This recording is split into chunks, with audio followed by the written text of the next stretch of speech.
internships will be also connected with AI, as Matt also mentioned. But I think for this, we would need more skilled employees or like students. So basically, there will be more and more focus on skills. So basically, the employers or the academic institutions, they will be looking for some really students with direct skills. So basically, I would say to add to this Matt's thoughts, the skills will be crucial in the future. Thank you, Kinga. Certainly. Speaking on the topic of skills, I would like to ask Dr. Kagendra if would like to add something on this topic. Hi. I think I agree with Matt and Dr. Kinga. I would maybe break this idea into two aspects. Let's say technical skills and soft skill. I'll not call them soft skills because of those degrading term, but let's say human-centered skills. So to prepare the students for the challenges of an evolving world that we have observed through COVID pandemic, and also, like Matt said, emerging technology like generative AI, the increasing skill gaps, STEM internship must prioritize not only the technical expertise, but also these human-centered skills. So I propose human in STEM internship as the framework for the future. And the human, I have break down this human concept: H for human connection, U for universal adaptability, M for multidisciplinary collaboration, A for analytical thinking, and N for navigational leadership. So that human integration in STEM may be the future of the internship.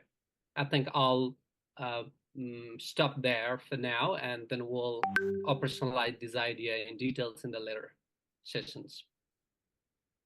Thank you, Dr. Kagendra. Yep, certainly. And also, I would like to invite Dr. Sharifa if would like to add something to this visionary question. Yeah, I think the points for this future for exchange students with this technology, and it's regards who guide the students, the leader or the department for training in each university, which goals they need to get it for the students who will take this training inside the country or outside the country. I think it's important for the leader, the university, to understand the future for the exchange students, the program. Thank you. So just to sum up, I hear different topics. I hear AI, I hear skills, human-centered approach, culture, leadership, and we will unpack this as we go throughout the session. But as the topic of the webinar speaks about STEM, I would like you to ask why is maybe, I wouldn't say more important to STEM students, but why it really matters for STEM students, maybe compared to students from other fields. What do you see here as a unique positioning or a difference if we look at STEM specifically?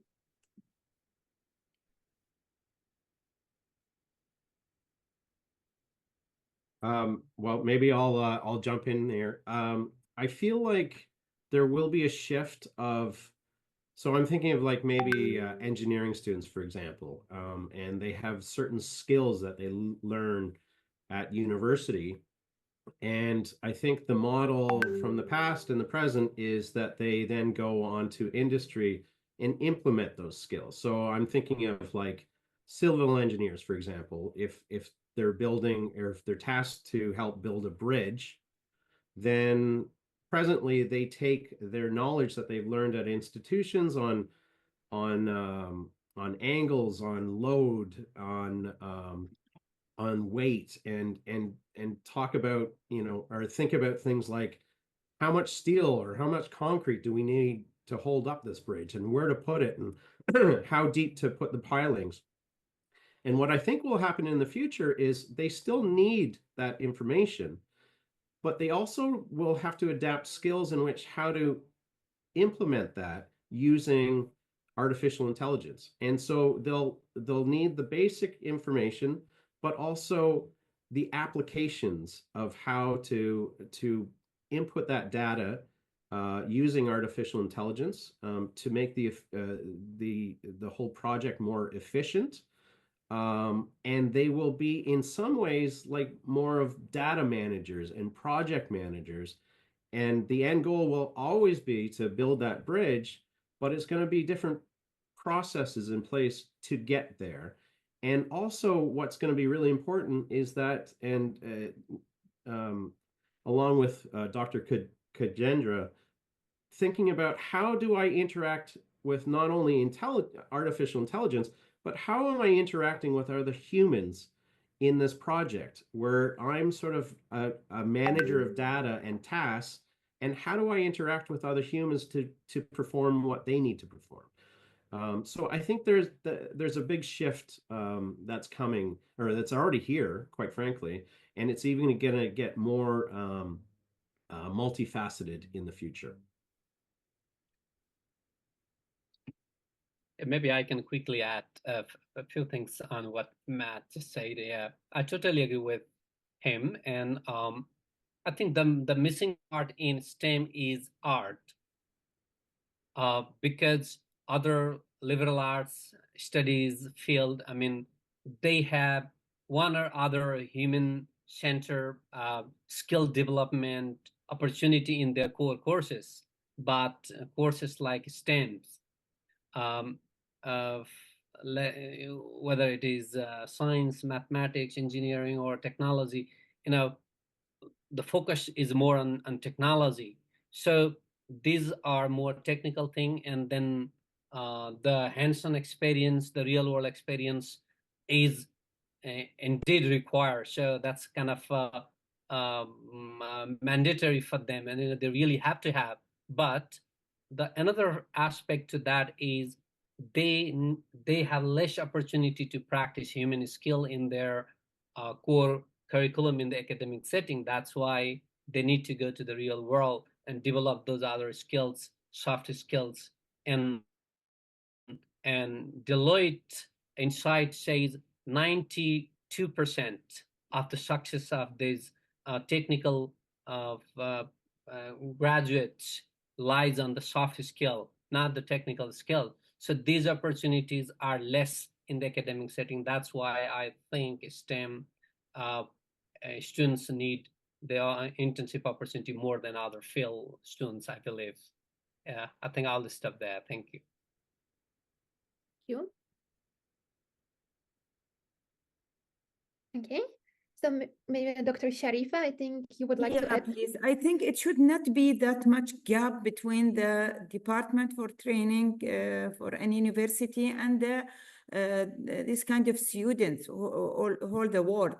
It should be going the same way and understanding which kind of training they needed. And also, we should be flexible and open-minded together.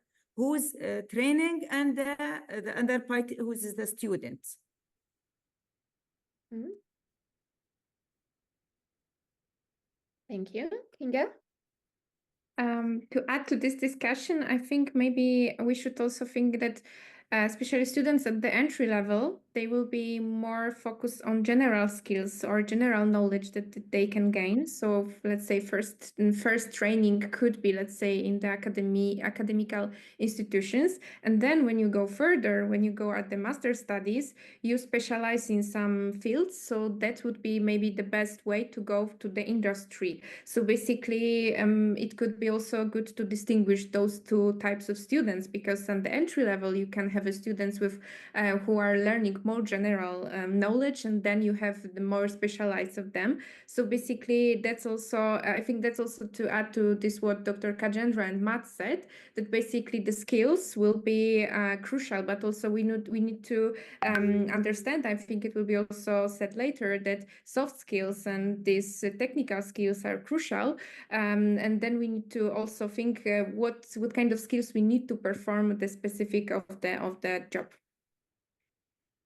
Yeah, definitely. And what I pick up here is definitely the connection of AI, and we don't talk about technical skills only, like engineering, but also skills to use AI to be able to enhance their own technical skills, and on top of that, build the soft skills. So it's really, the student has to be equipped with a lot of skills in order to thrive in this like ever-changing environment. So let's dive deeper in this, and maybe Matt, I would like to ask you, how do you also envision the professions changing with the rise of AI, and how, let's say, also academic institutions have to adapt to this growing AI's influence in STEM fields? Like, on one end, there is the need, but on the other side, we need to do a lot of shifts in order to accommodate that. So I just want to ask you how you foresee this. Well, in terms of the employers, I think they're going to have to really ramp up their own educational plans within their organizations or their greater community. So, things like upskilling, reskilling, and even identifying like irrelevant skills are something that they'll have to identify and adjust to. There's been many studies that suggest that that's going to be happening at a much more rapid pace as the technology evolves very rapidly. And then I think there's a lot of potential and opportunities for collaboration between industry and institutions to identify what the skills shortages are and how they collaborate to ensure that students are graduating with the skills that they need. And even post-graduation, like are there there should be, or there is a potential for education programs that continue throughout the career of the STEM professional. And so again, I think there's a massive amount of opportunity there. And I think institutions in general should really focus on employability as their cornerstone stone in sort of to complement the basic education that they're providing. And again, I use that example of a civil engineering student needing to know the basics of physics, essentially, of how to build a bridge that's going to withstand time and nature and forces over time, and then but also build it in a way that is efficient and taking into account that resources themselves are going to be becoming more scarce in the future. So how do you do that in an economic and efficient manner? I'm not sure if that answers the question, but those are my thoughts on it. Thank you, Matt. And in the meantime, I have seen a comment in the chat about saying the hype of AI is great, but what about the impact on sustainability? Or on the contrary, we can also hear that AI can be a threat to employment. So how, if we look from the other angle, like what are some of the future opportunities you see in a world with maybe so much automation, if the automation will be fully utilized? Well, for me, I mean, if we can figure out how AI can address climate change, that would be a huge thing. And to the question in the chat, I mean, there is a lot of hype about AI, and it seems to be the quote unquote like answer for the future of humanity, which I'm not so sure that's kind of accurate. But there are issues that we are grappling with today that I clearly feel like we need help with, and climate change is probably number one of those issues. The disparity between rich and poor, and things like homelessness. We as as a society aren't doing very well with that. And if we can have AI help us with that, that would be fantastic. But again, I think it's going to be a real collaboration. And to Dr. Kagendra's point about AI, and it's got to be a human focus on, it's got to serve humanity ultimately. And we need to figure out how to harness that so that happens. And I think we can do it, but it's going to take a lot of collaboration between government, between institutions, between employers and students. And the student voice should not be underestimated in all of this. We've seen recently, the students have very strong opinions about things like human rights and conflict, and we need to listen to that, and we need to have them as part of this guiding force for AI and technology. Thank you, Matt. So that basically means not to be afraid of AI, but make it work for us. And as you mentioned, the students, like the upcoming generation, Gen Z, and they are very digitally literate. They are really hands-on tools. So I think AI is a huge, huge opportunity going forward. So thank you for your insights. I would like to shift the gears a bit and now focus more on the, let's say, on the human side, on the culture, the environment. And here I would like to ask Dr. Sharifa, if you think, like, for example, differences in culture among students act as barriers for them to participate in exchange programs. And if you have observed any of the barriers, how we can together address them as institutions?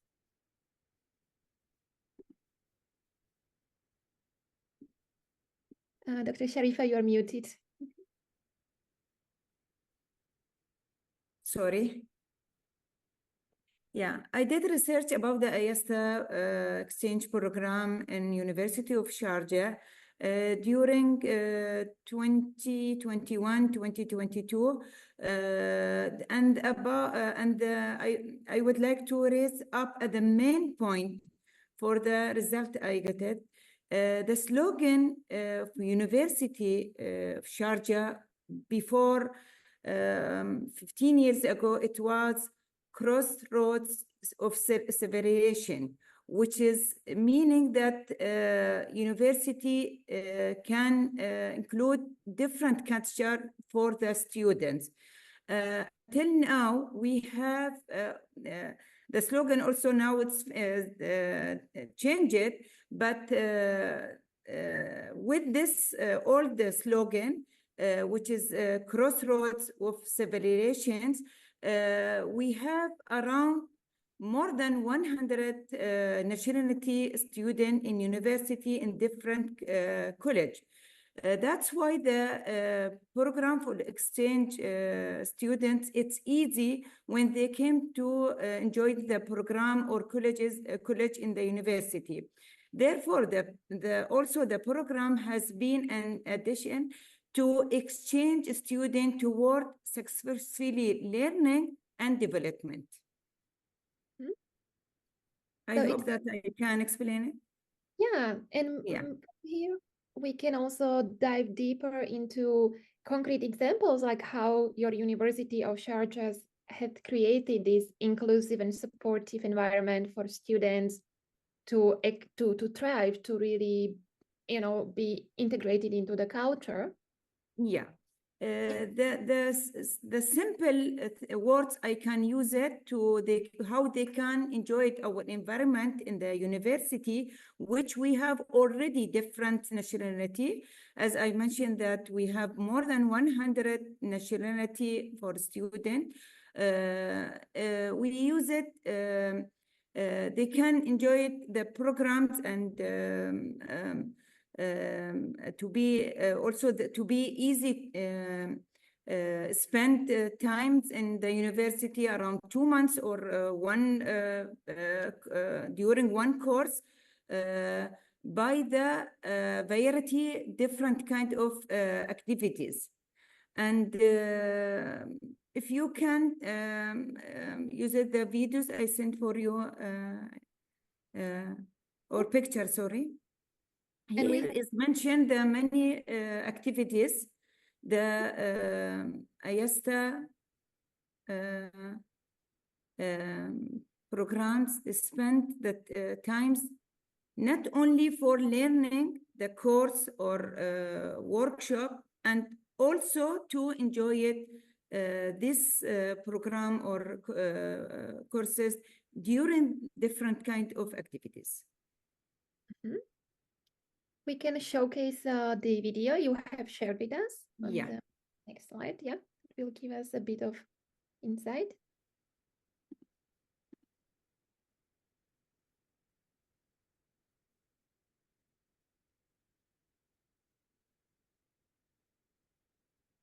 There is no We just need to sound. put a We are in the University of Sharjah. Mi smo na Univerzitetu u Shargi. Jesteśmy w Uniwersytecie Sharjah. Universitatea din Sharjah. Estamos en la Universidad de Sharjah. อยู่ในมหาวิทยาลัยชาจา This Sharjah University. Wir sind an der Universität Sharjah. आज हम University of Sharjah पे हैं. Jesteśmy w Uniwersytecie w Szarży. 我们在沙加大学 Jsme na univerzitě v Šárďa. Do Donishgoi Sharjah هستیم.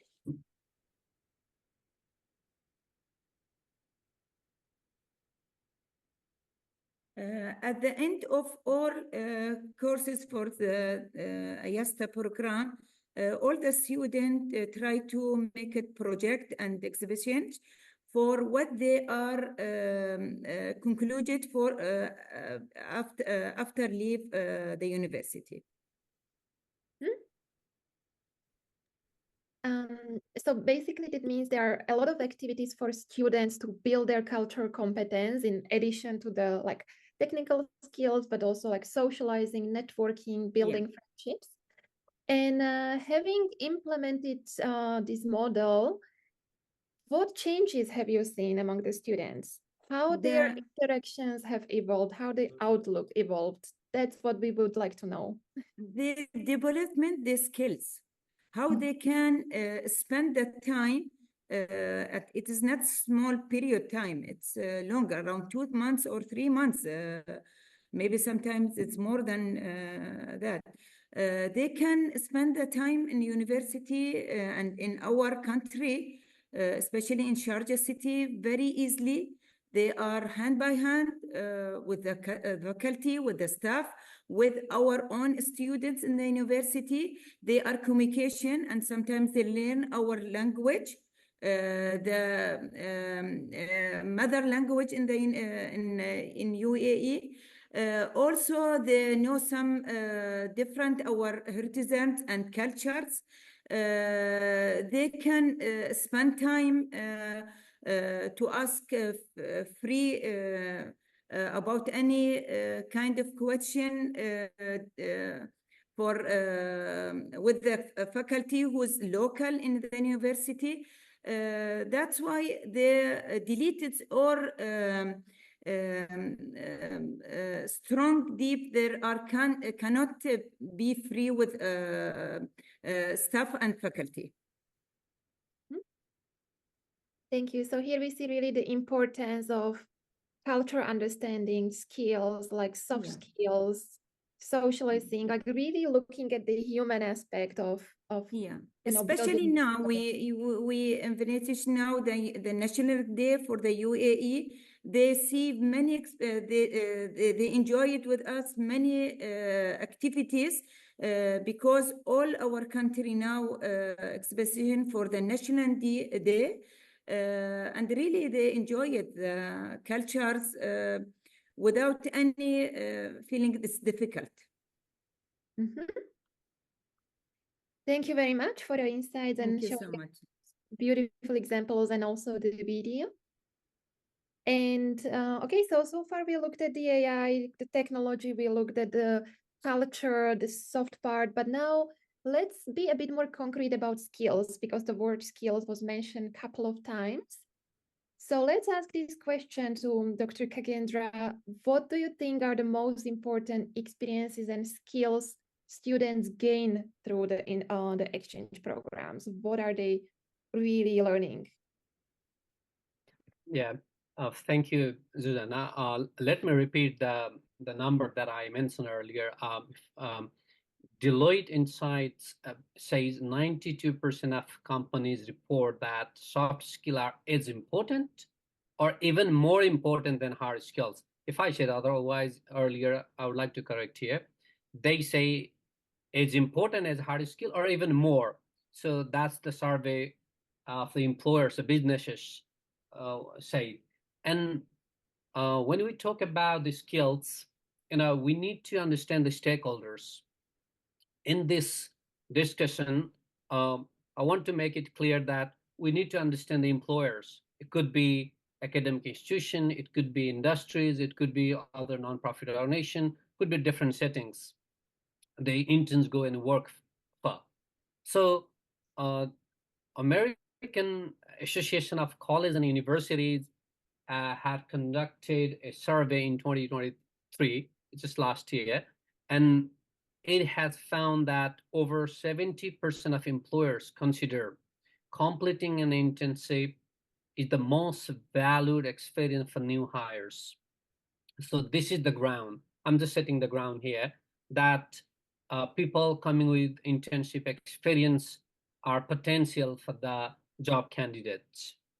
And okay, so going to the skill, like you asked, what employees think about a skill? Let me go to the, like earlier Matt said, we should not ignore the perspectives of the students in this discourse. So there is another survey. It was conducted last year also. 80%, 84% of the employees already working. There's employees until the manager level. They believe that new hires must possess and demonstrate soft skills. So again, I beg your pardon for the term soft skill. We can call it human skill or essential skills or foundational skill or professional skills. But since the term is already used, so just for the understanding, I'm using soft skill again and again here.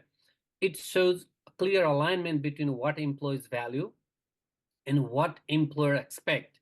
So soft skills are no longer optional; they are essential. It's what the survey shows. And one more piece of evidence: uh, there was a survey by again American Association of Colleges and Universities. It's about how what is the perspective of employer about the importance of these skills? What skills are important? So um, the gap is very critical. Employers highlight significant gaps in the skills like communication, adaptability, and critical thinking. This survey was just conducted last year, and the disconnect between these skills should be urgently addressed by the academic institutions and redesign the intervention. And one of those interventions could be rethought intensive programs like what we've been discussing today. So, and a bit more to add on this, they also they asked the survey asked the employer what they think about the current status of the graduates, I mean, in terms of skills and the expectation of the employers.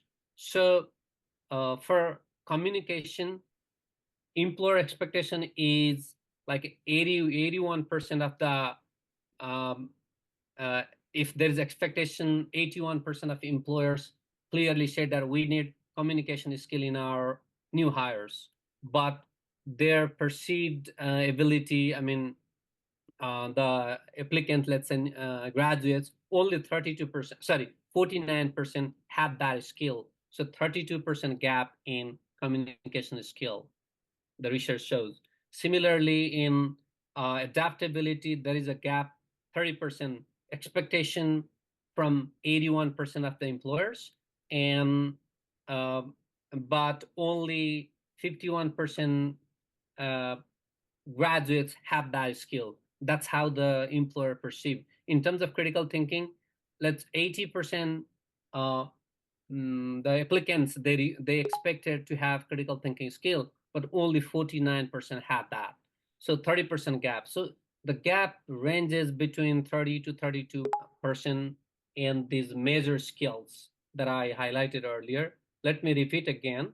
The key soft skills that our internships should highlight to promote our communication, adaptability, and critical thinking.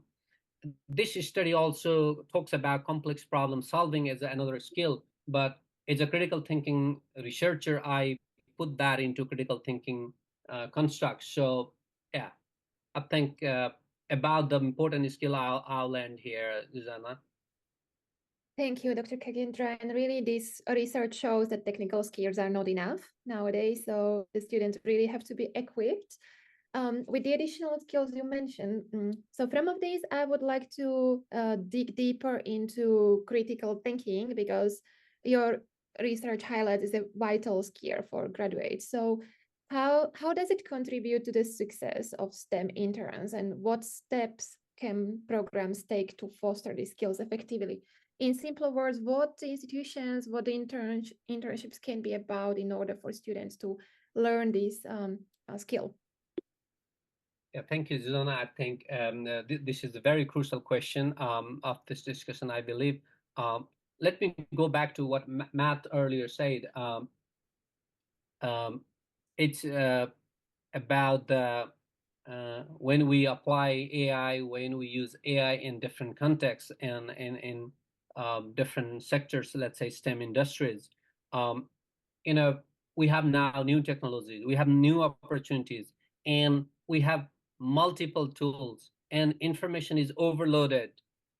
So in that situation, the problems our students will face are, I mean, massive now in compared to in the past with this invention and innovation in technology. So it has both sides, it has opportunities and also challenges. So to cope with those challenges, let's say in technology world, they say garbage in, garbage out.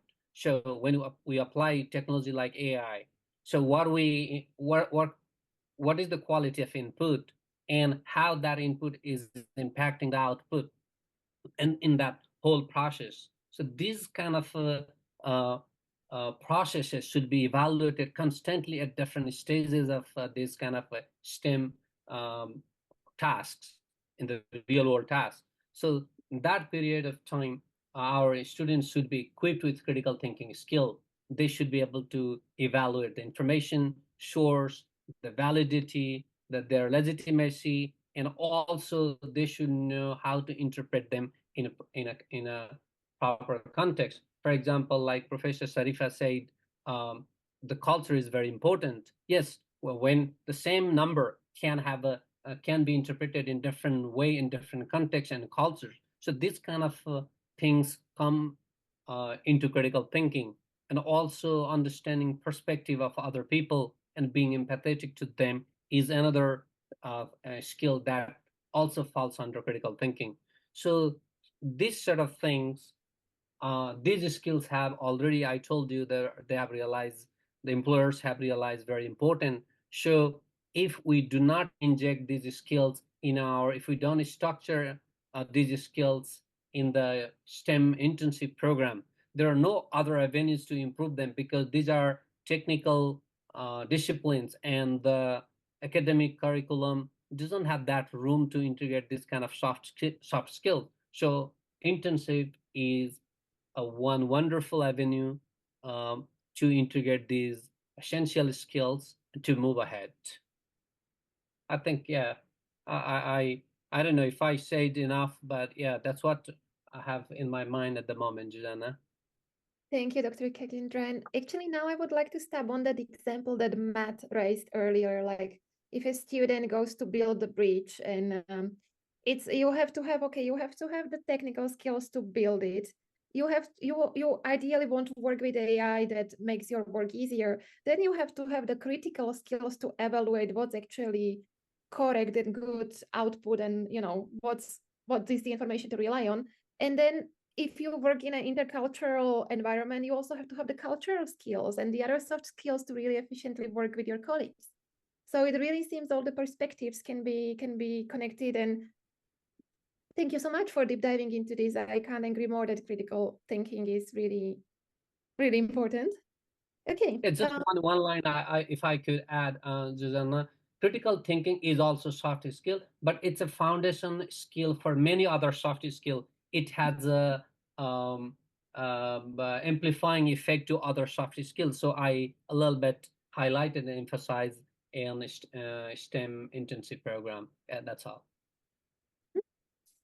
Thank you. So we've been looking from the perspective of institutions and how the trends are changing, the macro picture, but now let's actually deep dive into the students, like what students want and need. And I know that students increasingly expect internships to pave clear pathways and pathways to career. So I would like to ask Kinga, because you have been working with students very closely as part of your profession at IAESTE.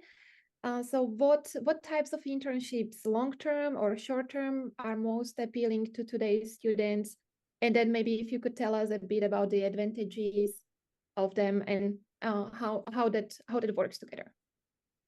So I think I would start with saying it depends, because that depends on the profile of the student and depends of the level of the studies the students are, because usually the students on the entry level, so let's say bachelor students, they prefer as a first experience shorter internship, because it's also connected with their availability, because they do not to take like the whole year off of the studies, let's say, but shorter internship means for, let's say, for IAESTE program is, let's say, 6 to 12 weeks, and preferably in many countries it's summer months, and summer months for us it's like, let's say, July until September. So that's basically the preference of the entry level students, let's say. But then when you go to the master students or students that graduated from the bachelor studies, so they can have, let's say, the year off, so they prefer longer internships. And basically longer internships have also many advantages in terms of projects that they can conduct, because then the employer has the student for, let's say, up to 1 year to learn, like to gain some new skills, to gain some new experience, also to contribute to the team. And also this is nice experience for the student to learn a lot, and to I think to learn to live with the aspects that were already mentioned, this intercultural experience, this building bridges. So basically that's everything we can benefit from exchange programs, like for example, like IAESTE program. But that also depends, for example, if you study, depends on the fields of study, because some internships we can easily find the opportunity for the students to have like shorter or longer internships, but sometimes the student or the university requires really specific field of or timeline of the internship.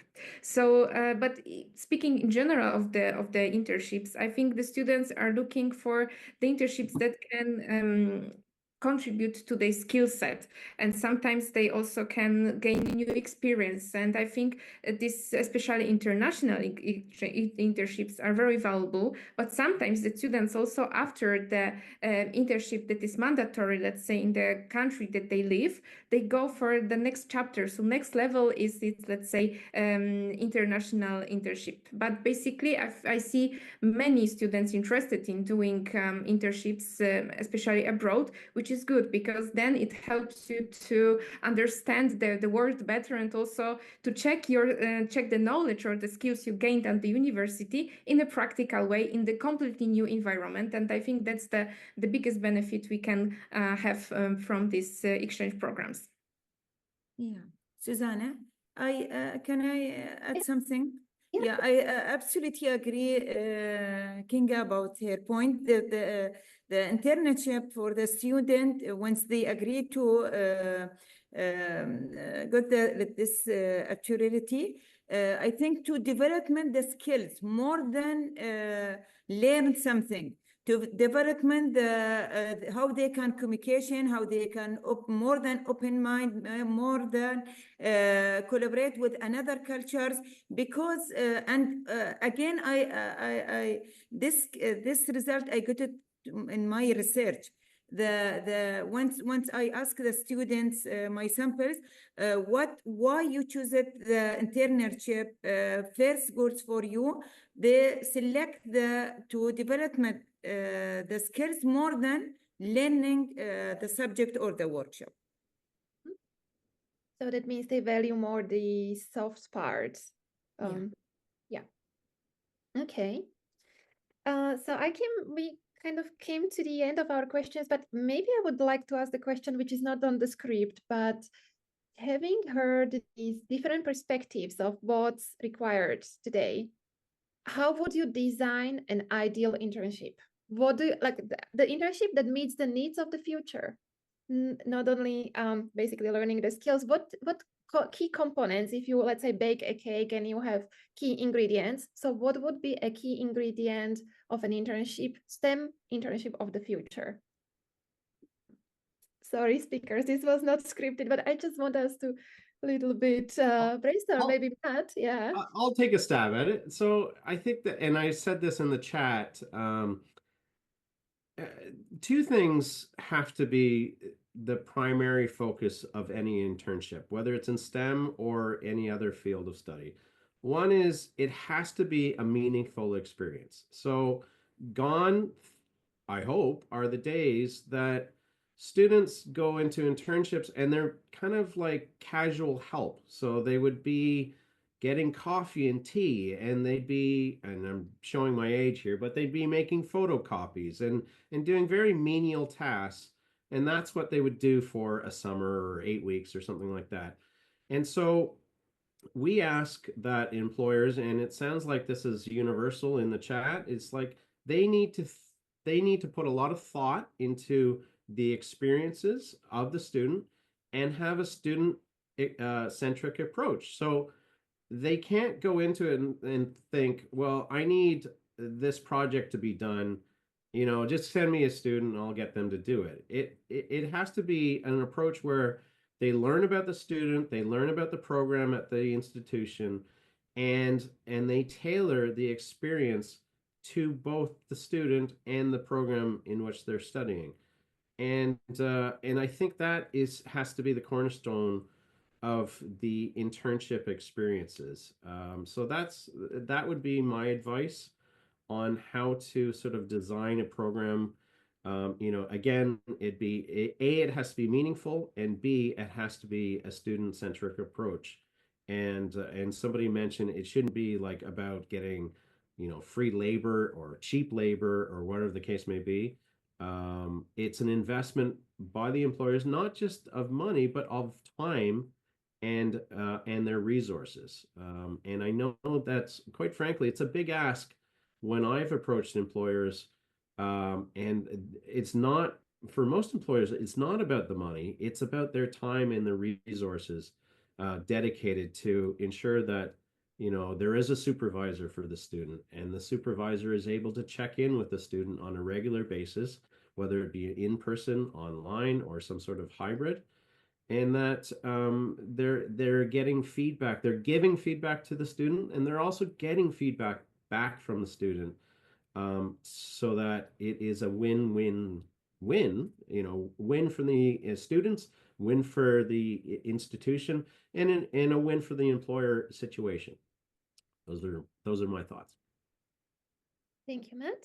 So we have key ingredients: meaningful experience and student-centric internship. Kendra, Dr. Sharifa, Dr. Kinga, would you like to add your ingredients?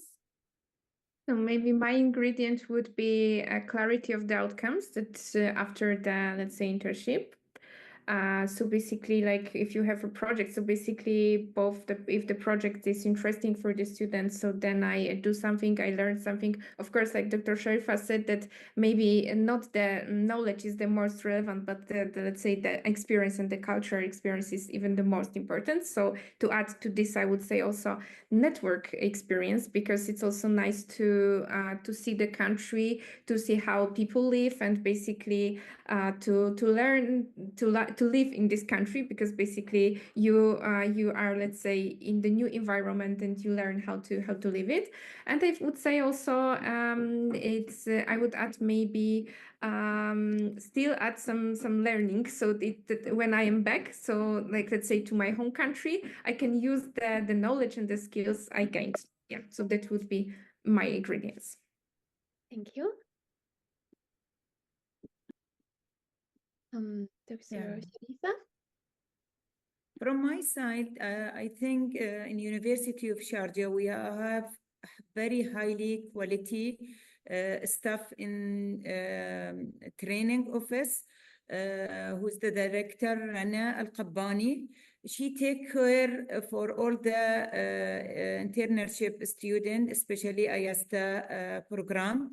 I'm very close with this office because as I'm working director for media center, I should coverage with different kind of media, all their experience for this student, all their activities. That's why I am understand what kind of job they do it in this office.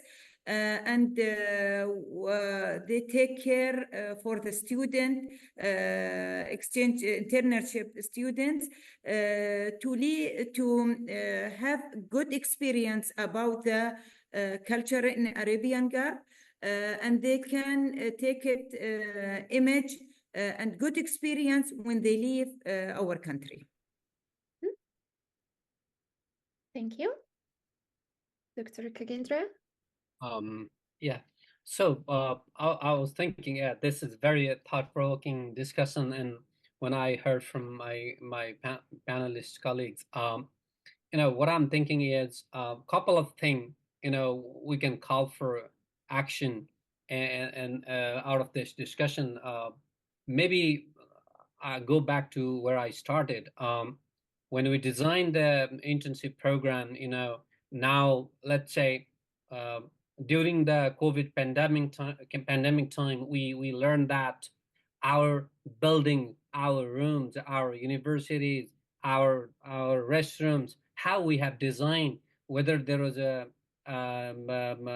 challenging time. So it was a window for us to evaluate how we did things and how we should do things in the future. So these things should be kept in mind, keeping human at the center, no matter what kind of STEM projects we design for internship.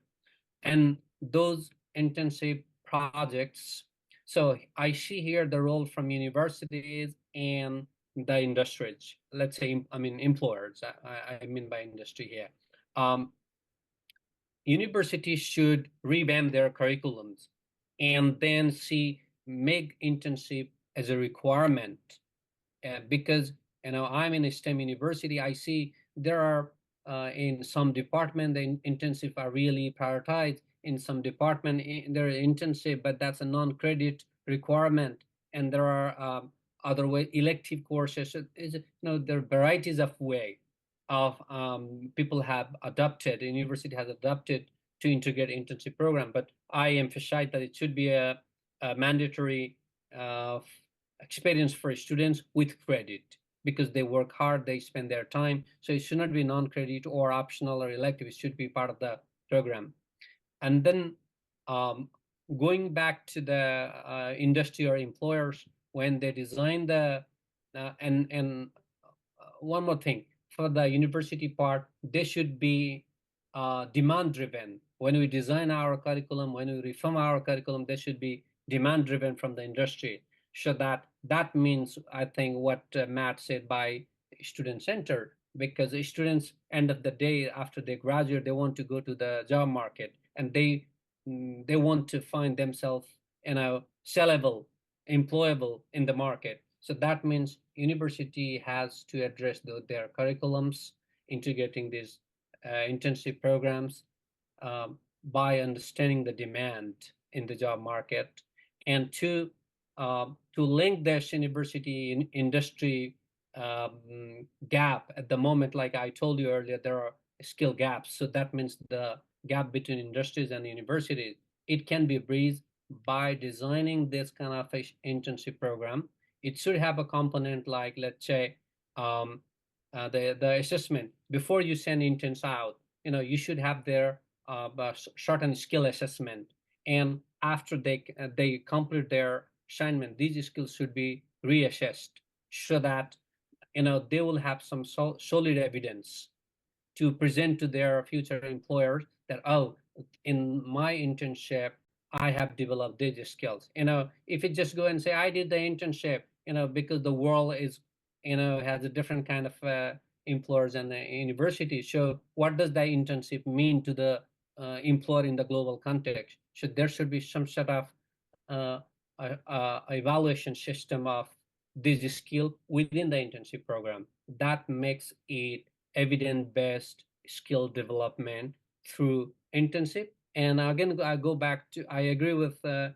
Kinga and Dr. Sharifa that the learning should be interesting, meaningful. Of course, the technical skill um, they studying should be sharpened, and that they should have hands-on experience. But this soft skill they should come back with when they complete the internship and be ready for the challenges of the changing workforce, changing landscape of the workspaces in the current times. Yeah, I think that's what I have to say, and I think this is the message from my side. Thank you. Thank you, Dr. Kekendra. So I will just really quickly summarize. If I have a magic band and we are going to build this dream internship, it's meaningful, it's student-centric, has clear outcomes. The student can build network. They can have a good experience with the culture where they do the internship, they learn, and their internship is mandatory. So that means they have credits for their hard work and addresses the necessary skills. So the student has maybe a gap in a skill, and after the internship, he can see how much he has, let's say, decrease that gap. So that's from our side. We would like now to open the floor to our speakers, because I have seen there was a lot of momentum in our chat and to the audience. So if anyone has any question to our speakers, please feel free, just raise your hand, show us who you are and ask the questions. Our speakers will be more than happy to answer. So now the floor is yours. Hello. Yeah, welcome.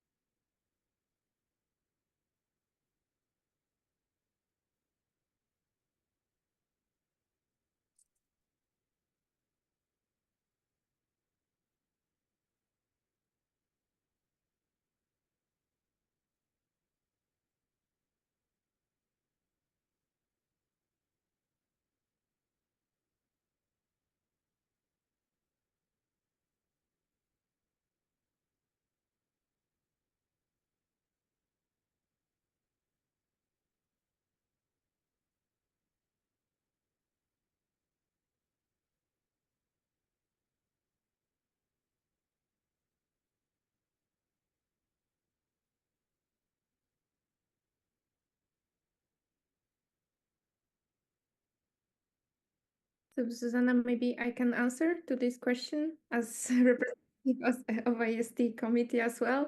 So basically everything what you have, what kind of skills and what kind of what is required to the internship, you have written in the work description that is called in our, let's say, language O form. So when you check the opportunities, please take a look at the work description so you can see what kind of profile is like the employer is looking for.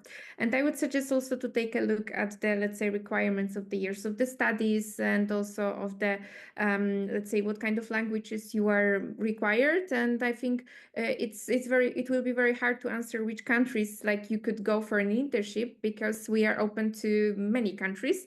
And basically also, like, I'm pretty sure that IST India will be able to help you to find the best opportunity for you.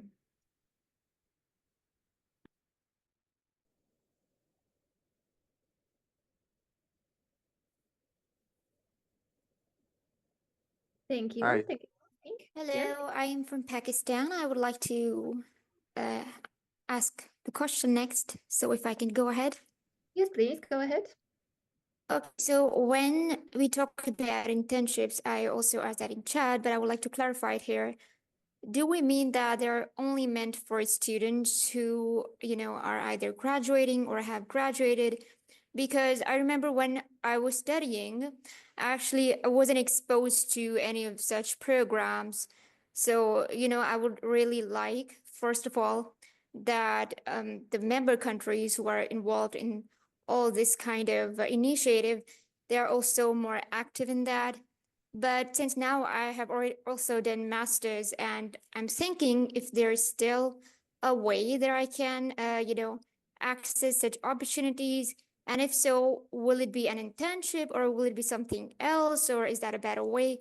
Because I already have 2 to 3 years of experience as a health quality data manager, and now I'm working at a New York-based community practice, healthcare community practice. So I'm thinking, what avenues can I explore?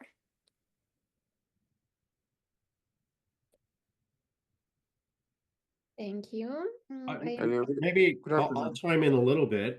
So I'm not terribly familiar with all the models of IAESTE, but I do know that one of the challenges, quite frankly, internationally, is that there isn't a universal definition of an internship, and who can participate. Like, is it just undergrads? Is it postgrads and undergrads? Can recent graduates do it? And it really depends on the immigration policy of individual countries. And so that's part of the challenge, quite frankly, in the landscape that we're operating. And so, like, for example, Canada, where I'm located, we have an agreement with South Korea, where South Korea allows in recent STEM graduates from Canada, and they can stay up to 2 or 3 years. And the U.S. has a similar program, but it's very targeted to certain STEM fields. So I can't answer your individual question, and maybe my friends at IAESTE can, or you can take it offline and they can answer the question there.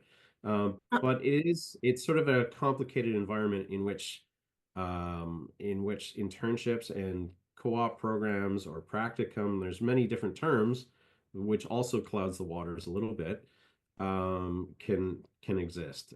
So that's just my 2 cents worth. I'm not providing you any practical information in your given circumstance, but maybe Olga can elaborate a little bit. I see you online now.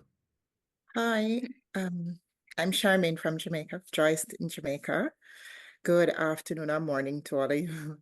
But just in response to the question that was raised, for the US, we do have a outbound intern and training program.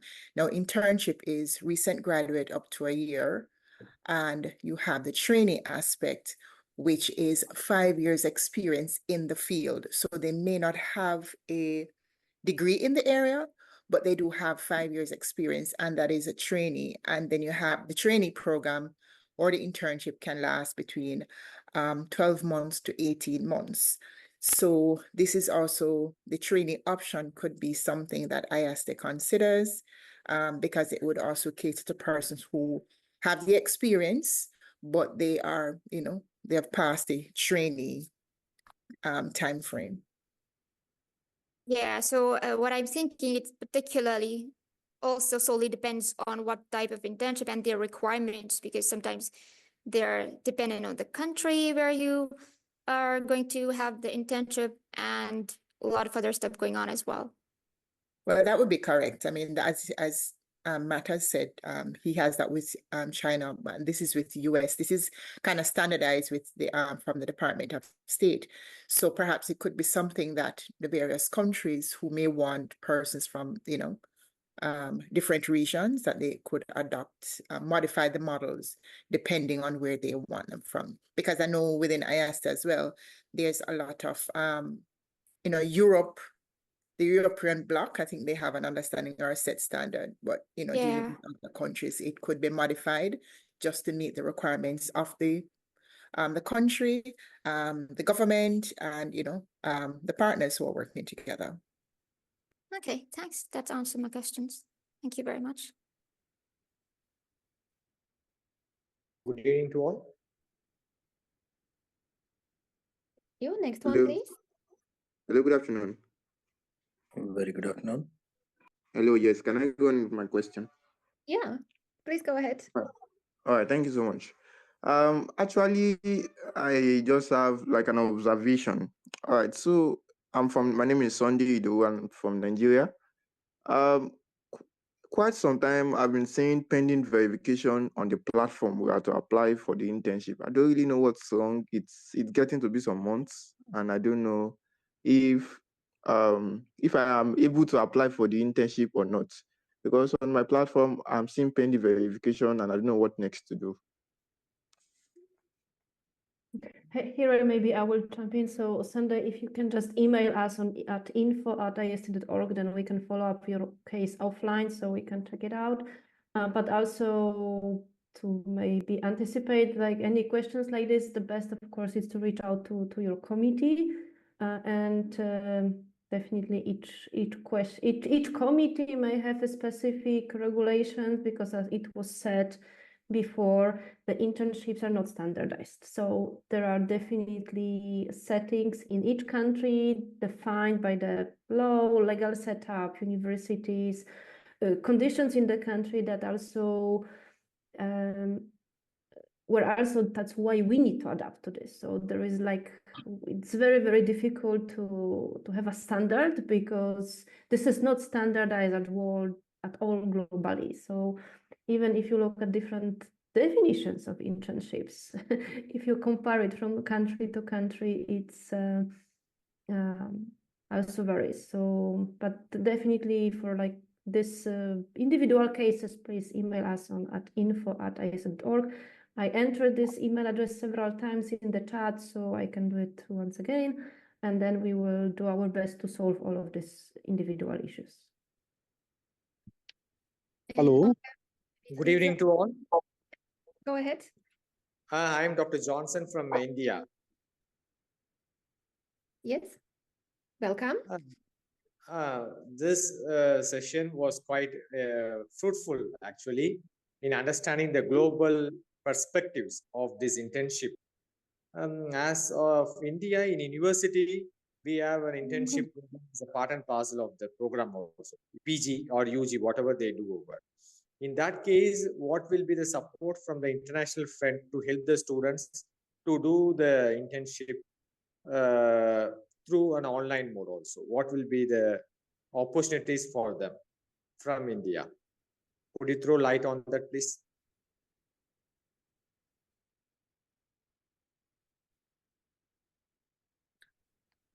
Looks like this is again directed to Olga.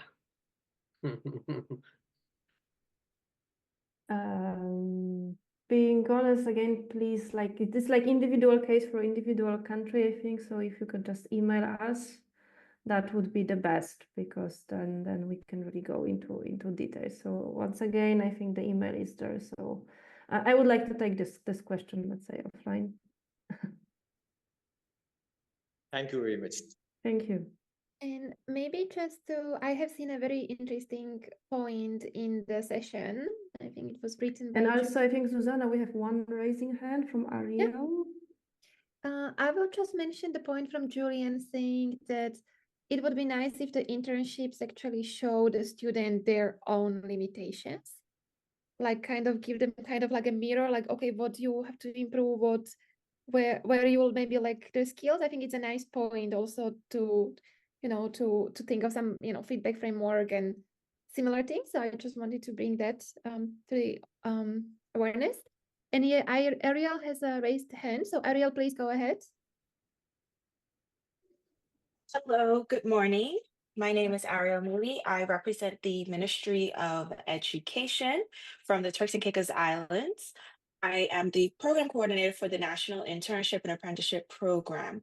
Now, just to give you a little bit about the program before I get into my question for the panelists, we define interns as students who are currently getting their tertiary education, and we offer them 6 weeks internship in the summertime and apprenticeship.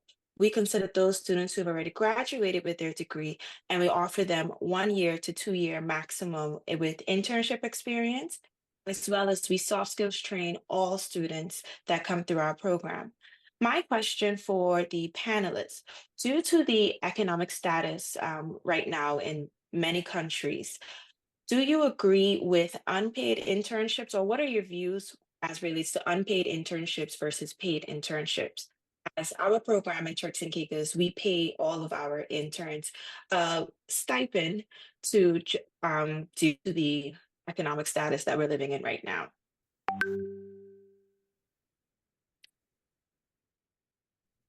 Well, I'll give my 2 cents worth, and I am not speaking for IAESTE in this situation because I don't know what their policy is. I think best practice is that the student should be compensated in some form, whether there's a stipend, whether there's a minimum wage, or some sort of hybrid experience. Now, the challenge with that is, and I know this from a practical perspective, when I've approached organizations, especially startups, they don't have it in their budget to have an additional employee and pay a wage. So the challenge really is finding experiences, meaningful experiences. That in itself is a challenge. There's no doubt about that, and it's very labor intensive. And the person that is performing that task has to be paid themselves. And so if it's mandatory that the student would have like a minimum wage, for example, then really it's the larger companies that have it in their budgets to do so. And most of the times, well, I can speak from a Canadian perspective, there's certain industries such as like the banking sector or the insurance sector, or larger organizations in communications that do have established internship programs with colleges and universities, but it's more domestic in nature because they also receive tax credits from the provincial jurisdiction in order to encourage them to host internships and co-ops. So I'm not sure I'm answering your question, but just to recap, it is a challenge, and we recognize that students, have a certain amount of resources, especially economically. And so, and we do recognize that, it is a disadvantage for students who don't have the economic resources to have an internship. So there's an unpaid internship, because there isn't, there's a cost associated in terms of time and living costs, because they may be paying rent, or an opportunity cost, and especially if it's an international internship. And I know that IAESTE, and I'll pass it over to Dr. Kinga, for example, who can give you probably a better idea of the funding models that exist in their programs. But the question is an important one, and it's also somewhat complicated.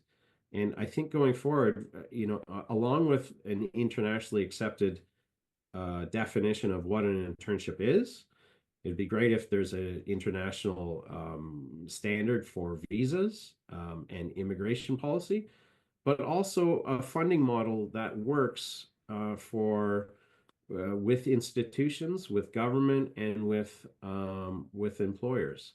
And I think all that needs to be worked out. It's not an easy thing, especially when funding for higher education is limited to begin with.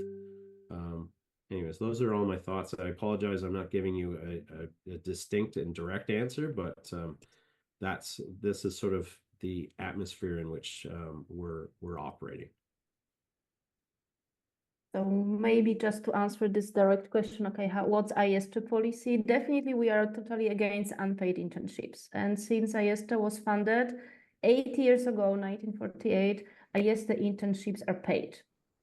And that means, like, what does it, how do we understand paid? That the student during his internship, the minimum remuneration compensation, because that's what Matt said.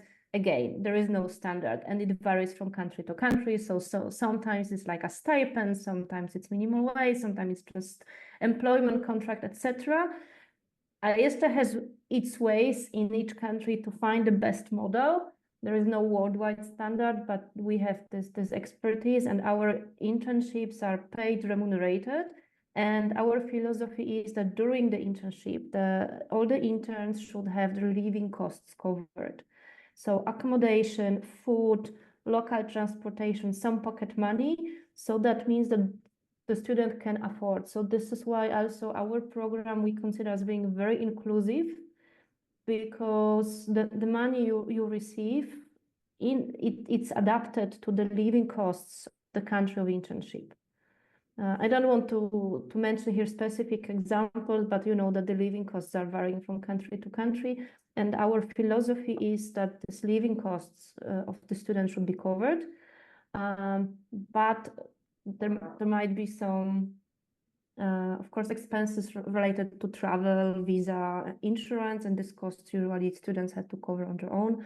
But for the work done by students, especially in STEM students, it's really professional, practical experience. They really provide a valuable outcome for the hosting institution. So that's our philosophy. So to make the long story short, IAESTE is totally against unpaid internships. And we try to lobby for it as well at the international level, but this is long path to make it happen. I just to jump in one more time, I do want to flag that there is an ethical component to this as well. So if a student is doing an internship in the global south, for example, that in the country may have a high level of unemployment, especially youth unemployment, then there is an ethical dilemma there about a foreign student who may be taking a paid position. And I'm not talking about the IAESTE model, because they have a funding model that is very unique, and it may not come from a hosting country, but there are some ethical components to that I know that other providers have talked about in the past, and there's no real best practice where that is involved, but I just wanted to flag that as well. Thank you very much, Olga and Matt, and hope this answers the question. Looking at the time, we have maybe 1 or 2 questions left. I see one hand has been raised, and we have one interesting question in the chat as well. So let's start with the Sudi. You can unmute yourself.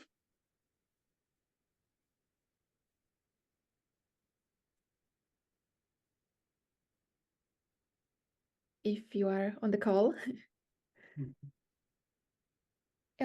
If not, anyone who would like to jump in, ask a question, and then I will read one from the chat, and then we will. Hello. Yep. Hello. Please. Yeah. Yep.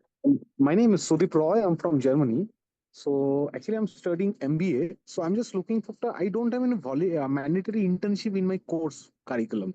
So am I eligible if I want to do some internship in business related? So what do you think basically? I'm in first year. I'm studying in a public university in Germany. So what do you recommend? Thank you. Olga, to you. Yeah, we have business. Like I think if you're studying business, we have business and management as in our portfolio.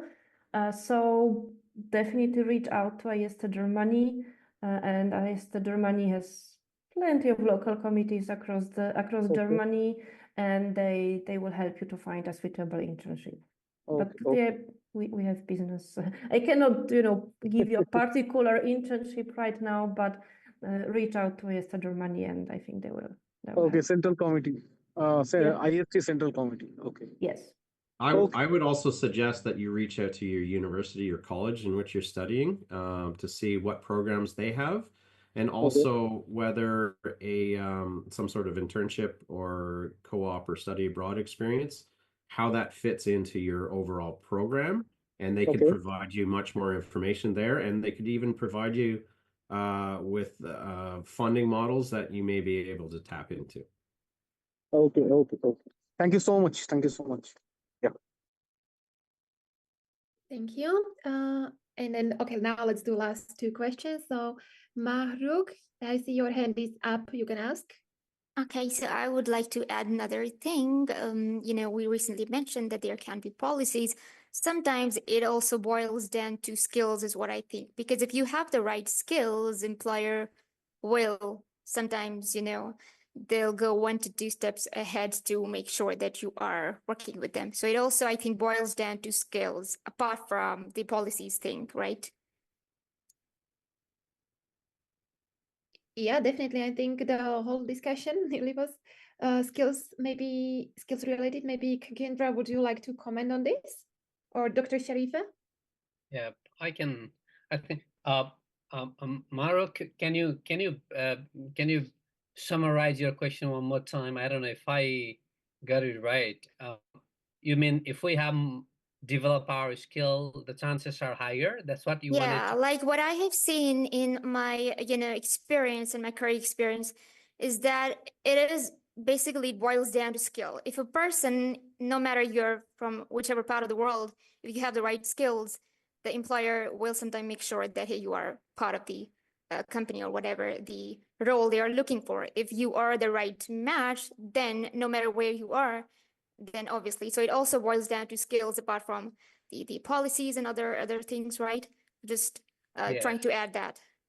Yeah, I think I got your point. Yeah, I think the fact of the matter is if you have skills, nothing can stop you, either this or that employer. But end of the day, skills matter, and that's why I mentioned in my advice that we should develop these internship programs based on the industry demand. So if we have skills that industries need, and yes, I agree with you that the chances of getting higher is always higher. Of course, there are some regulatory bodies, and the regulation that we have to go through, when we are in different country. If we look at the hiring process from global perspective, there could be certain compliance, but again, skills are the key of this hiring process. Yeah, that's what as a skilled researcher, I have also experienced that, and it's not only about where you're from; it's about what you can deliver. Perfect. Yeah. That answers my question. Thank you. Yeah. Can I add something, please, Susan? Yes. Yeah. Thank you for who's getting this question. I think the skills. I'm sure the skills cannot be developed with the reading or